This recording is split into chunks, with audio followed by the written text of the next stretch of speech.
We'll borrow a little meditation help from Master Thich Nhat Hanh.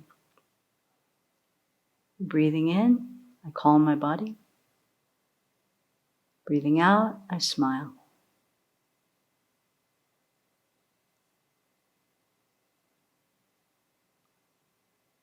Breathing in, I calm my body. Breathing out, I smile.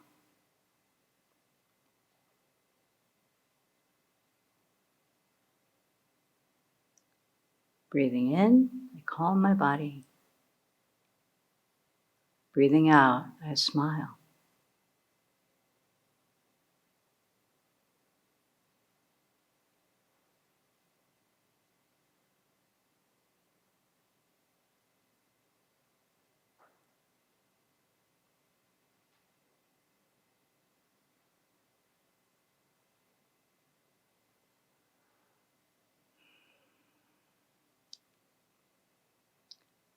So, I wish everyone good morning. As Venerable Seppo reminded us, we're doing from Open-Hearted Life. The Venerable Children is going to be speaking today on the packed chapter on compassion and empathy, chapter 23. So we'll do for our meditation this morning something I think that will support that. I mean, compassion, as you probably know, is the wish to relieve others from suffering. And it is the key cause of the mind that's leading towards developing bodhicitta, the wish to awaken so we have the capacity to actually help relieve that suffering. And today's environment, like as of today, there were 17.8 million confirmed cases of coronavirus in the world. And we might vacillate in our response to that. Anxiety, fear sometimes, and also I think everyone with a good heart is also cultivating compassion as we go. But to sustain that compassion, actually to deepen it, we also need to cultivate a heart and a mind that really sees sentient beings as lovable. All sentient beings as lovable, whether they're wearing a mask or not, whether they're staying 6 feet away or not, or any of the things that get in the way of us doing that kind of meditation, that kind of response to sentient beings. So today we'll do our recitations, and we'll do some meditation on the kindness of others to help cultivate that heart of loving kindness that equally wishes to see all beings not just freed of their suffering, but also to have happiness. Why? Because we can begin to recognize them as lovable, recognize the Buddha potential that each one has, and expand our hearts and minds for that benefit. So we'll start with a little bit of breathing meditation. I'll lead that. Then we'll go with the recitations that you see there on your screen. And then we'll lead the meditation.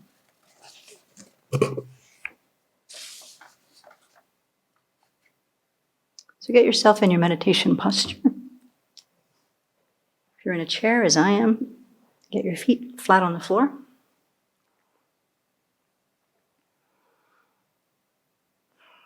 Shoulders level, spine straight. So wherever you are, whatever you're sitting on, even if you're doing this from your car, I know some of you do, find a way to be able to sit up straight so that your spine is stacked like a stack of coins, one on top of the other. It's the most important thing, no matter what you're sitting on. Shoulders level, lips closed, but your teeth don't have to touch. Eyes lowered. Hands in your lap, like so. Left on the bottom, right on top, thumbs touching.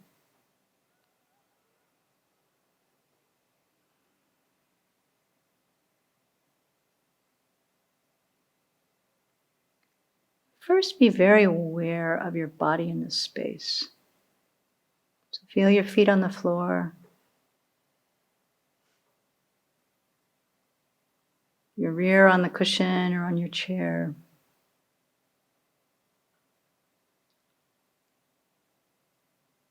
Be aware of the movement of the air in your room.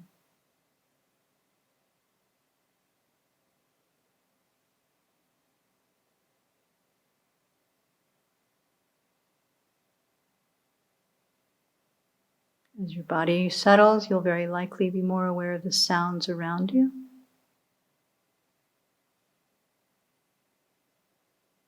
Just allow those to pass through your hearing, through your being, without grasping onto any one of them. Just letting them pass through.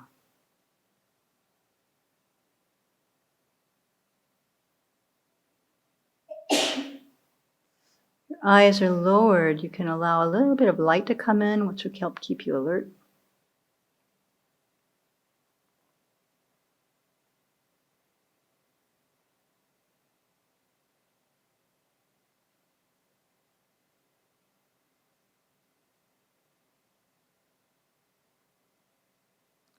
And then bring your attention inside your own body and inside your own heart.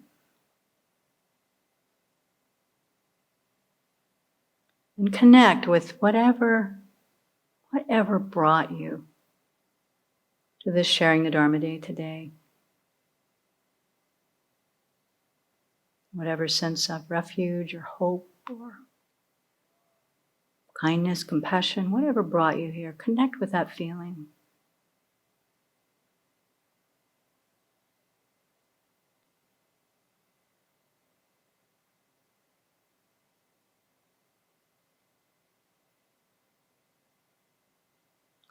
And recognize that as an action of your own wise, kind heart.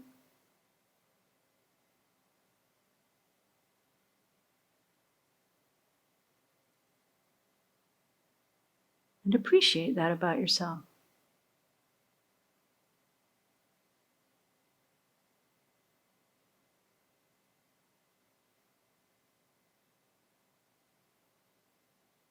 That quality that aspires to know and grow the virtue inside yourself. To share those good qualities with others. The heart that genuinely wishes to be of benefit to sentient beings.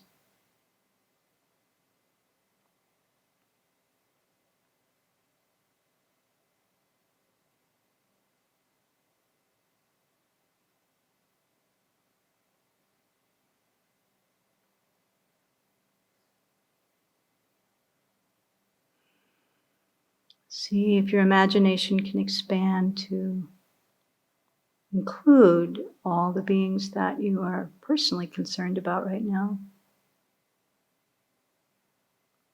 Friends, relatives, people you know, groups of people that you feel an affinity for.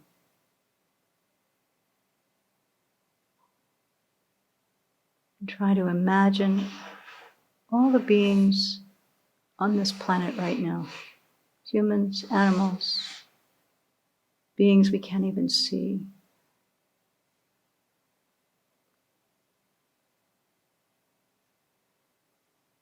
Everyone at the center of their heart having the capacity for goodness. Capacity, in fact, to become fully awakened.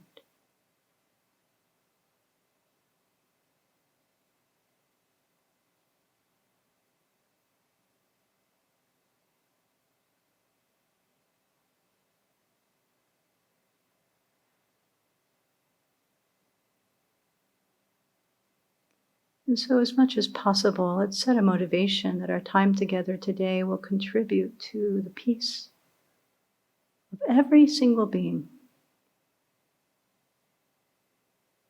Think of the few specific ones to really ground it.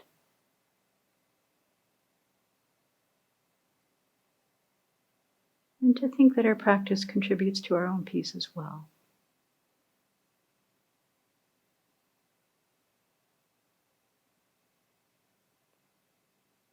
By our sharing the Dharma today, we, all the beings immediately around us, and all beings everywhere, we achieve our full potential to become fully awakened someday.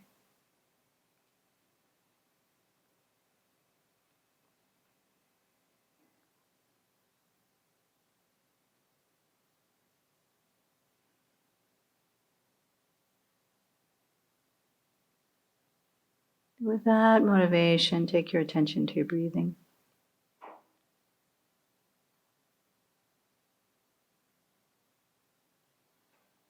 Either placing your mind at the belly, where the breath is coming in and out, you can feel the belly rising and falling, or at the nostrils and upper lip, where you can feel the air moving. Pick one of those spots.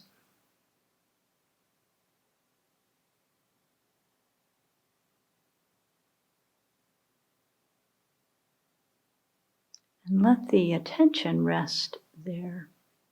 Not tight, not too loose.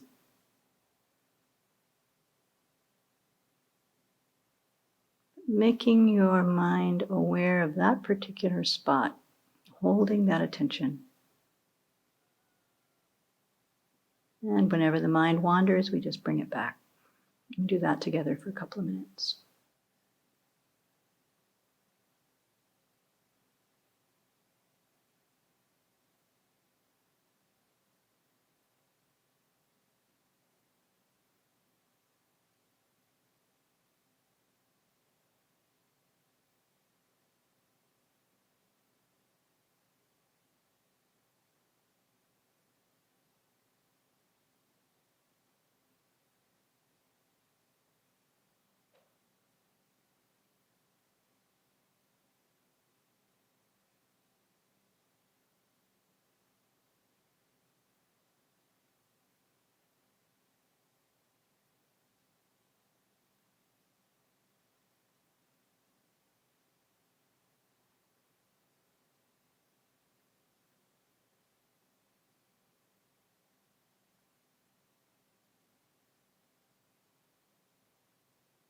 And then out of the stillness, imagine in the space in front of you appears the embodiment of all the beautiful qualities that we most admire and aspire for.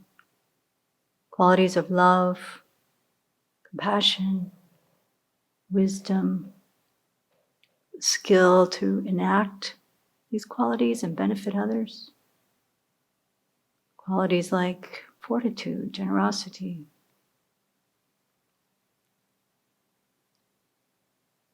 If you're familiar with the image, they take the form of Buddha Shakyamuni made of radiant light.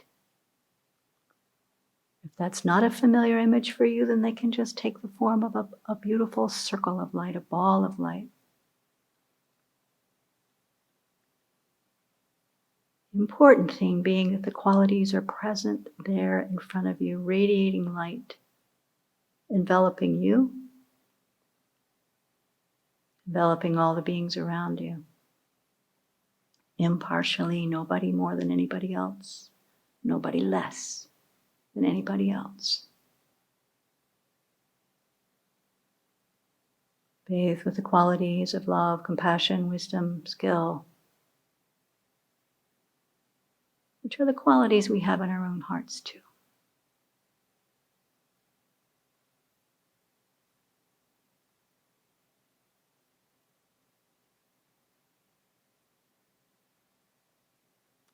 So really get a sense of connecting with those qualities, their very presence in the world, in a personal way.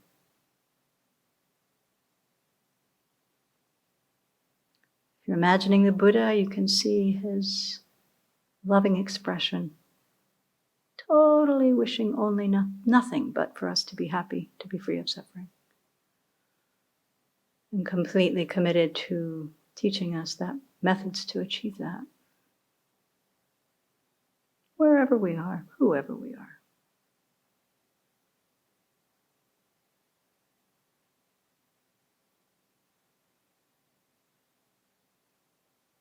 You can imagine him also surrounded by all range of beings along the path. Beautiful Dharma text and teachings, or simply the one figure embodying the qualities that we admire. And to prepare our minds further, we'll do these recitations. As we do that, if you can imagine tremendous light pouring from the Buddha or the ball of light in the space of the front, completely purifying your negativities and bringing realizations of the qualities themselves. Now imagine for a moment a world in which everyone every single person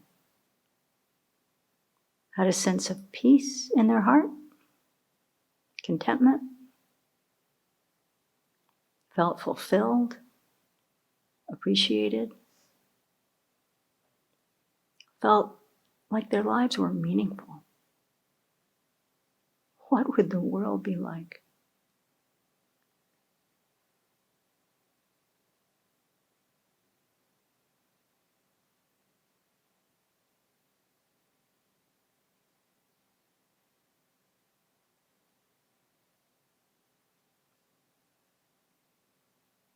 And let's hold that image in mind as we recite the Four Measurables together.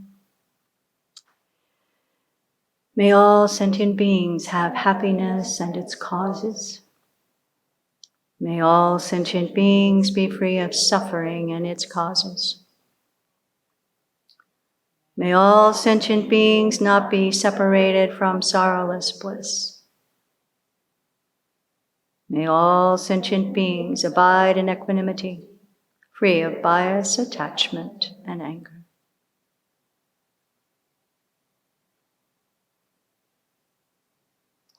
Now imagine that a replica of the Buddha or that ball of light comes to the crown of your head, and as we recite the Buddha's mantra 7 times, imagine that light continues to pour through you, purifying the obstacles to realizing this vision for yourself, to help others to realize it, and also bringing realizations of the Buddhist mind in order to help us achieve this vision. Tayata o mune mune maha mune soha. Tayata o mune mune maha mune soha. Tayata o mune mune maha mune soha. Tayata o mune mune maha mune soha. Tayata o mune mune maha mune soha.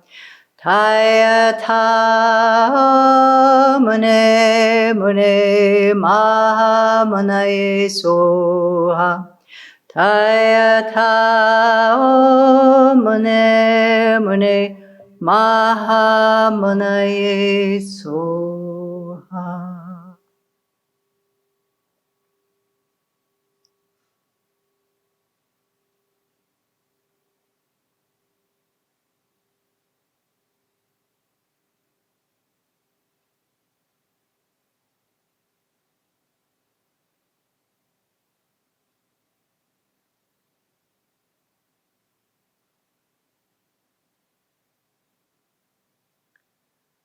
So we'll take the next few minutes to examine the kindness around us that we have received.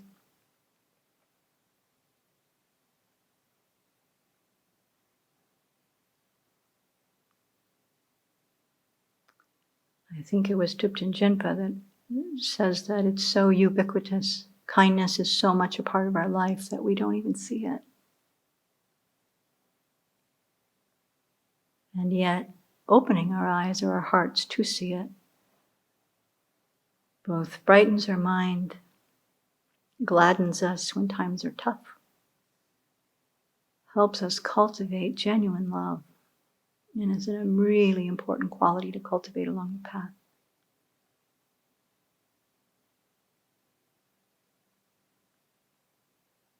So we'll start with a group that's easy. Take a moment to reflect on the kindness we receive from our friends, and have since we were small children. So don't think about it in a way that, makes you kind of cling and long for them in this moment. This is more an analysis, an assessment, a survey. How we have been helped by our friends. Helped us in doing tasks or in providing encouragement. So let your mind explore the kindness you've received from friends now and throughout your life.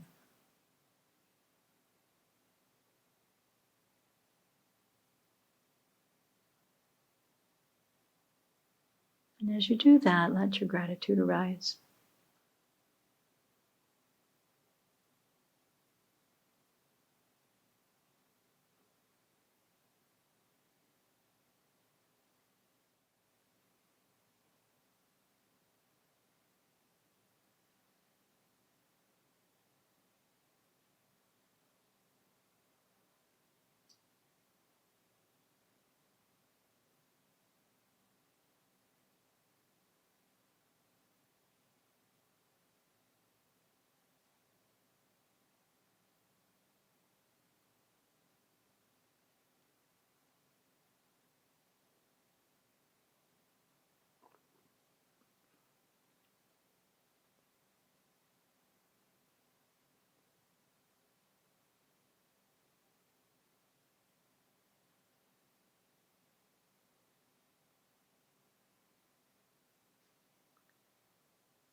Very likely we're seeing right away that acts of human kindness are definitely a part of our experience.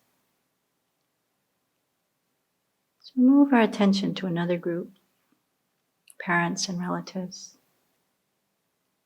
For some of us, this one's a little bit harder to see. And for some, it's actually really hard to see. Mother, father, brothers, sisters, grandparents, uncles, aunts. Think of all these relatives. And we go back to the very beginning of our life when we were completely helpless. Literally born without a stitch of clothing, not a dime in our pocket, nothing to eat. We couldn't do anything. And yet some way, mostly it was relatives, that managed to care for us, keep us alive, teach us to speak, help us walk, get us dressed so we learn to go to school.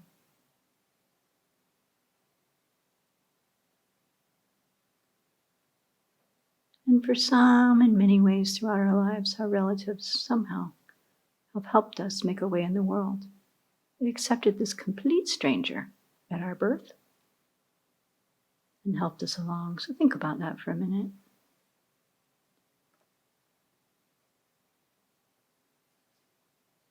And again, don't let attachment arise, but simply see it as kindness.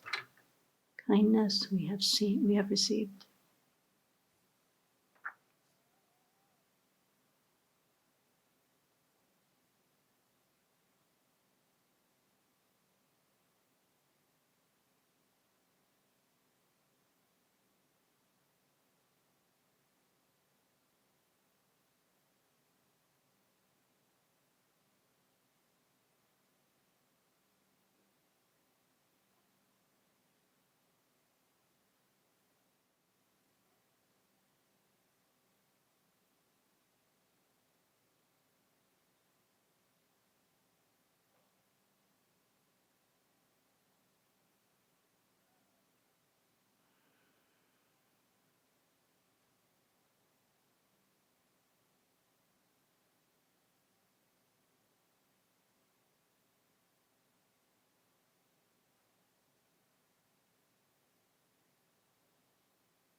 And then it's quite natural, actually, to move your attention then to our teachers. Sometimes our relatives have been our teachers, in fact, in many ways. We've had other teachers in our lives, both formal and informal. However you make a living in the world right now is dependent on what you've learned from teachers.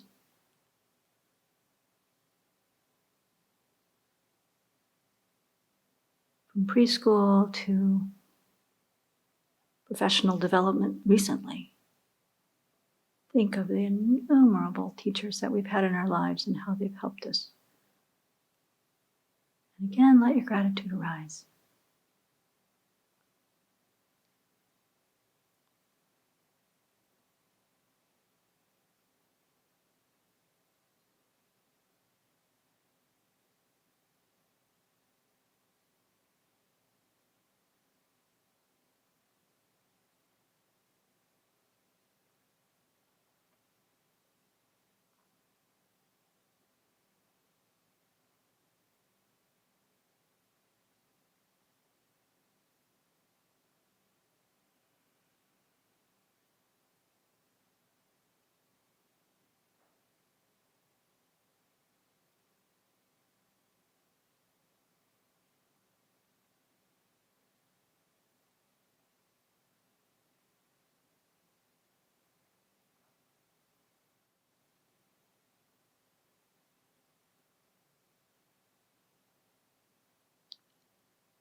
And we can expand our thinking on teachers to think about the help we've received from strangers,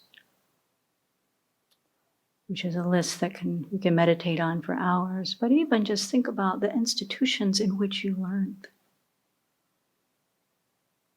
Who founded those institutions? Who administered them? How did those classrooms come to be? Who wrote those books? Who managed the library? Who ran the school bookstores? Living beings that we will never know who they were. And yet we benefited so much just from how they supported our learning.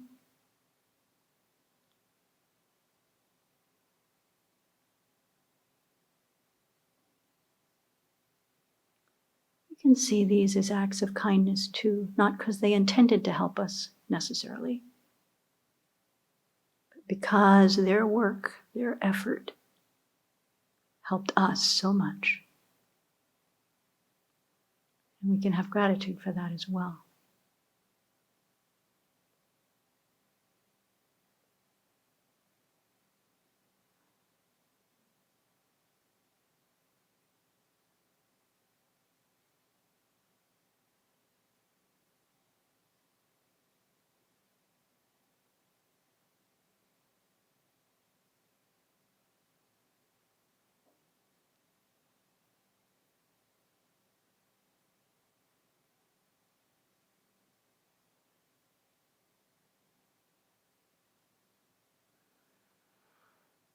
Even just reflecting on this for a few moments, we can see that without the effort of so many living beings that make society run, we would not survive.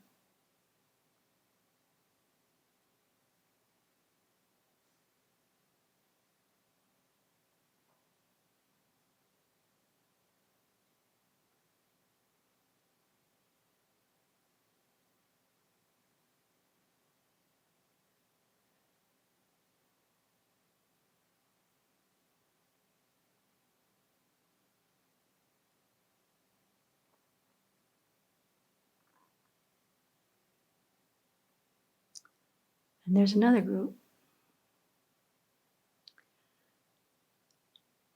We can think about the benefit we receive from the people we don't get along with, even from the people who have harmed us.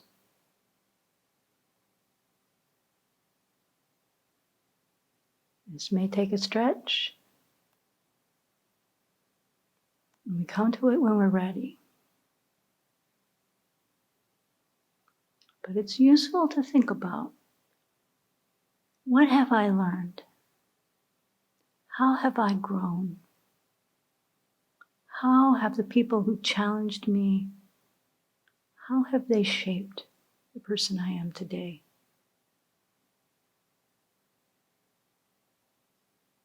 In what ways has my adaptation, my resilience grown in response even to harm?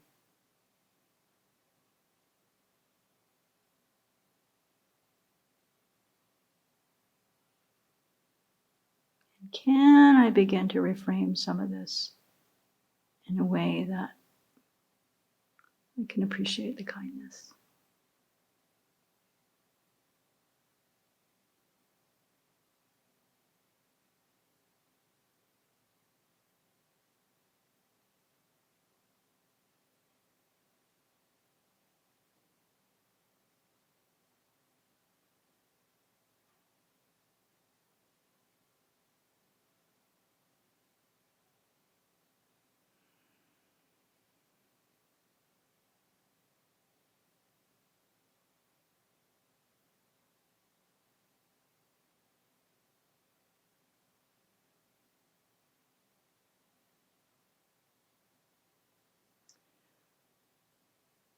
So this has been a brief survey of a very beautiful meditation that we can explore infinitely, I think.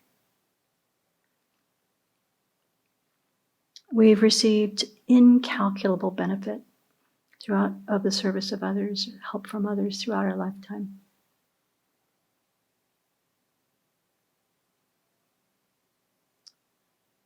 care and kindness, love have come to us, and we can be really grateful.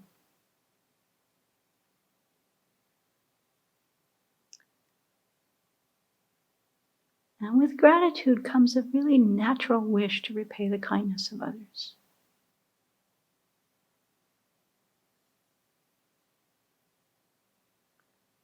So make that determination.